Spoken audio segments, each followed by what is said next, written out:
नमस्कार, मैं सुष्मिता मिश्रा। आप देख रहे हैं 4 PM न्यूज़ नेटवर्क।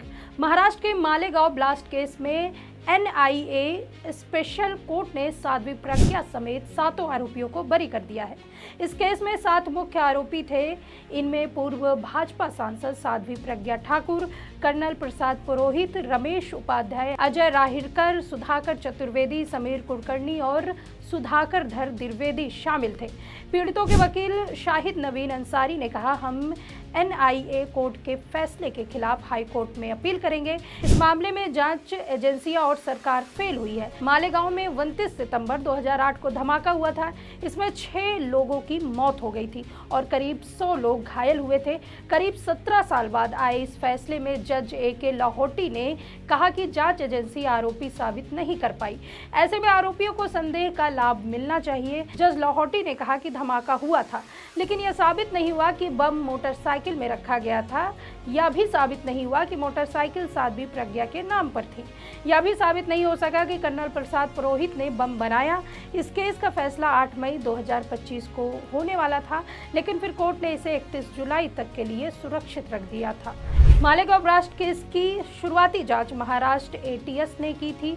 2011 में केस NIA को सौंप दिया गया था।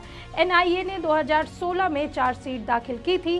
केस में 3 जांच एजेंसियां और 4 जज बदल चुके हैं। आज हम बात करेंगे इस मामले की, जो न सिर्फ देश की न्याय व्यवस्था पर सवाल उठाता है, बल्कि हमारी सरकार की मंशा और कार्यशैली पर भी गहरे सवाल खड़े करता है। 2008 का मालेगांव ब्लास्ट केस, जिसमें साध्वी प्रज्ञा सिंह ठाकुर समेत 7 लोगों को आरोपी बनाया गया था, अब एक नया मोड़ ले चुका है। कोर्ट ने सभी 7 आरोपियों को बरी कर दिया, लेकिन सवाल यह है कि क्या यह फैसला सचमुच न्याय का प्रतीक है या फिर यह सरकार की उस राजनीति का नतीजा है जो सच्चाई को दबाने और हितों को साधने में माहिर है।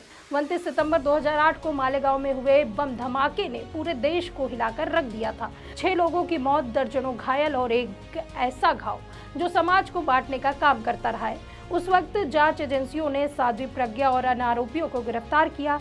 सालों तक जांचें चली, लंबी कानूनी लड़ाई, और फिर अब 2025 में कोर्ट का यह फैसला है कि सभी आरोपी बरी हैं।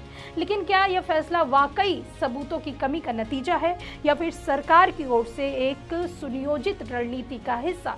जब साध्वी प्रज्ञा को गिरफ्तार किया गया, तब तत्कालीन सरकार ने इसे हिंदू आतंकवाद का नाम दिया था। लेकिन आज जब वही साध्वी न सिर्फ बरी हो चुकी है, बल्कि सत्ताधारी दल की सांसद भी रह चुकी हैं, तो क्या यह संयोग मात्र है? क्या यह सरकार की उस नीति का हिस्सा है जो अपने समर्थकों को बचाने और विरोधियों को दबाने में कोई कसर नहीं छोड़? सालों तक जेल में रहने के बाद क्या इन आरोपियों को सिर्फ इसलिए बरी किया गया क्योंकि सत्ता का रंग बदल चुका है? सरकार पर सवाल इसलिए भी उठ रहे हैं क्योंकि इस मामले में कई गुनाहों ने अपने बयान बदले, सबूतों के साथ छेड़छाड़ के भी आरोप लगे और जांच एजेंसियों की निष्पक्षता पर भी बार बार उंगलियां उठाई गई। क्या यह संभव है कि इतने बड़े मामले में इतनी गंभीर आरोपों के बावजूद कोई दोषी न हो, या फिर यह सरकार की वह ताकत है जो अपने चहेतों को बचाने के लिए कुछ भी कर सकती है? या वही सरकार है जो न्याय और पारदर्शिता की बड़ी बड़ी बातें करती है, लेकिन जब बात अपने लोगों को बचाने की आती है तो कोर्ट के फैसले भी उसी दिशा में चल पड़ते हैं। मालेगांव के पीड़ित आज भी इंसाफ के लिए तरस रहे हैं। उनके जख्म अब हरे हो चुके हैं, लेकिन सरकार की प्राथमिकता क्या है? अपने राजनीतिक हित साधना, अपने समर्थकों को बचाना और सच्चाई को दबाना। मालेगांव ब्लास्ट केस का यह फैसला सिर्फ एक कोर्ट का निर्णय नहीं, बल्कि यह उस सिस्टम का आईना है जो सत्ता के इशारों पर चलता है। सवाल यह नहीं है कि साध्वी प्रज्ञा और अन्य आरोपी बरी हुए, सवाल यह है कि क्या इस देश में सचमुच इंसाफ बचा है?